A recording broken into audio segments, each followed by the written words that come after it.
Hi everyone, it's Kathy. Welcome back to my channel. I've been on my weight loss journey for the past 10 months now, and in total I've lost 30 pounds. I've finally reached my goal of 145 pounds and I am so beyond happy. Losing weight is really hard. There is no easy way, no magic pill, no magic shake, no magic teas. You know, those popular flat tummy teas. Please don't waste your money. Those do not work. The most important thing you need in order to lose weight, this is groundbreaking, is to control your diet. Literally, you just need to control what you eat. And this doesn't mean cutting out carbs. It doesn't mean going on keto. It doesn't mean trying intermittent fasting. Although these are good tools for weight loss, me personally, I don't find them effective for long-term weight loss because you're not learning habits that you need in order to lose weight. Having control over your diet means learning portion control, eating satiating foods, and listening to your body when it gives you those cues of, I'm full, stop eating. That was one of my problems in the past. I would literally just keep eating. Literally, I am a bottomless pit. I struggle in controlling my appetite. I can eat when I'm bored. I can eat when I'm full. I can eat like all the time. So really listening to those cues that your body's telling you is so important. I tracked all of my calories during this weight loss journey, but I didn't track some vegetables and some fruits because it's like, it's a vegetable, it's a fruit. The only way to lose weight is by being in a caloric deficit, meaning you're eating less calories than your body is burning. Even though I was on a caloric deficit, I would really focus on my protein out of all my macronutrients. This would help ensure that I'm recovering properly from my workouts and trying to maintain as much muscle as possible. In order to stick to my diet, I would really try different methods of cooking. So I bought an air fryer that literally changed my life. I love the air fryer so much.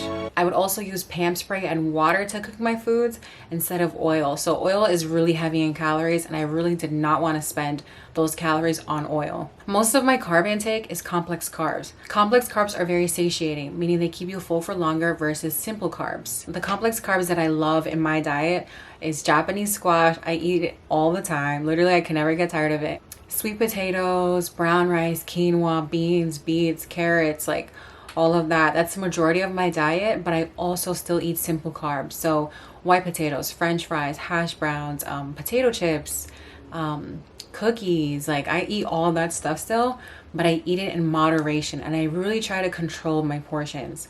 So if you find that certain foods trigger you and you feel uncontrollable when eating that, I suggest you take it out of your diet, stop eating it, find an alternative that can give you that same satisfying flavor. There's just certain foods you can't let go, and that's okay. Just learning how to control yourself is the most important thing. And this is the main reason why people fail at diets. It's because they're going cold turkey on so many things. They cut out cookies, they cut out chips, they cut out carbs, they cut out all these things. I don't know how anyone lives like that. You know what I mean? Losing weight is not about the short-term results. Even though it would be amazing if I could have lost all this weight in a month, right? That's not the point. The point is to lose the weight and learn these habits so you can maintain the weight loss. The most important thing is to slowly decrease the amount of junk food you're eating. Let's say you eat cookies every morning for breakfast. Instead of having 2, have 1. If you have 1 only, try having 1 cookie 3 times a week instead of 5 days or 7 days a week. Those little things will all add up in the end. During this weight loss, I still went out to eat at restaurants. I love trying new foods. So I did that about 1 to 2 times a month, not very often. Going out really helped me with my mental state because there were times where I was just so bored of my food. Whoa! Oh my God. Which one do I have first?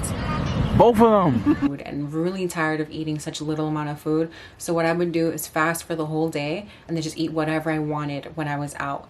And that method, it's really hard for you to surpass your calories when you're in a deficit by doing that. Wilton, my boyfriend, is the one that actually taught me the fasting for the whole day and then going out to eat at a restaurant. So thank you. I know you're watching. Thank you for that. I hit a point with tracking my calories that I knew I just couldn't keep going on with this weight loss. I was getting dizzy and lightheaded. It was crazy. I almost tipped over one day when I was training one of my clients, and that's when I knew I just had to stop it. Right now I'm 21% body fat and I think that's like perfect for me. If I push it anymore, something bad's gonna really happen. I would also get extremely thirsty throughout the day, even though I was drinking a gallon of water. This extreme thirst I was experiencing was because I had really low blood sugar from not eating a lot of food. So at that point, I'm like, this needs to stop. Speaking of water, water is so important for everyday life. You know, we're 60% water. You need to be drinking water every day. I would be so consistent with drinking water that I would literally bring my half-a-gallon water bottle to hang out with my friends. So imagine your friend bringing this to your hangout. Water is also really important for weight loss because you can confuse dehydration with hunger. So I drink about a gallon of water a day or so. You don't need to drink a gallon. Just try to increase slowly and really see how you feel. If you feel that you're thirsty at night, then you're probably dehydrated. My training style also really changed throughout this weight loss. I was on a strict powerlifting program, really low reps, really focusing on strength. But now I'm on a hypertrophy program, higher reps, lowering the weight, just focusing on building muscle. I managed to keep all my muscle throughout this weight loss. So if you look at the before and after picture, it looks like I gained muscle, but I didn't. Honestly, I just shed the fat and my muscles were under all of that chub. So it looks that way, but I actually didn't. I maintained most of my muscle. I've lost like 1.5 pounds of muscle, which is kind of negligible, but it's still something. And I managed to do this by really training hard, stimulating my muscles so I don't lose them, and also making sure I eat enough protein every day. And because I'm a vegetarian, I really struggle getting enough protein in. So I would just supplement with a protein shake at night or whenever I got the chance. So in terms of cardio, I really tried to do 2 to 4 days of cardio a week. It didn't happen some weeks because honestly, when you're in a caloric deficit, your energy levels are just so low because you're not eating enough. But my cardio would range from running, jumping rope, doing steady state cardio on an incline at a consistent speed. You don't need cardio to lose fat.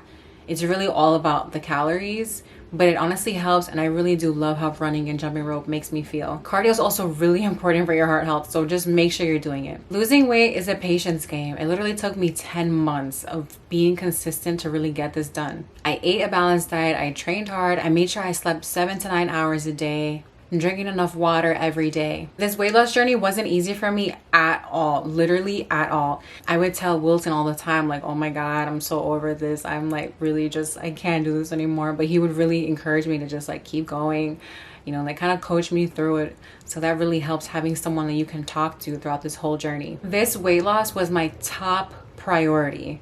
Like my top priority. When I was 175 pounds, I always like just felt horrible. Like I didn't recognize myself.